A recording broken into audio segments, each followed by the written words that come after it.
Ovsinjon, bugun dieta esa bizamiz. Hamma trendda qilib bo'lgan Matildasini men birinchi marta qilib ko'raman.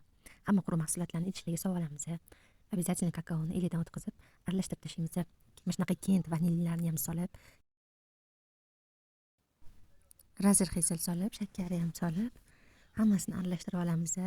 Qancha solganimni tagida yozib qoldiraman. Lekin to'chi solsa o'xshab chiqarkan. Shunaqa ham shirin, yumshoq bo'larkan. O'zimga ham yoqdi. Birinchi marta taylab ko'rishim. Shunaqa quyuqroq massa bo'larkan. Quyuq bo'lgandan keyin suvdagi usiz o'ldirib soviriladi. Buni suyultirib olish uchun qaynoq suv qo'shib yubordim. Xohlasanglar qaynoq kofe qo'shsanglar ham bo'ladi, achchiqqina. Men qaynagan suv qo'shdim.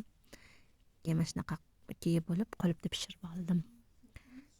Kremimiz bo'lsa, sug'ushonkaga kakao, sariyog' solib mikser qildim hammasini. Xohishga ko'ra shokolad solsanglar ham bo'ladi.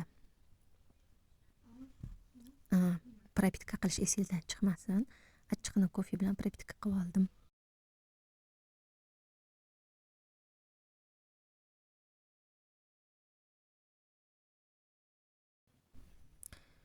Har bitta qatoriga shunaqa quyuq-quyuqqina qilib kremni ayamasdan surib tashlaymiz. Chunki baribir ham shim bo'ladi. Yoqqan bo'lsa like bosinglar va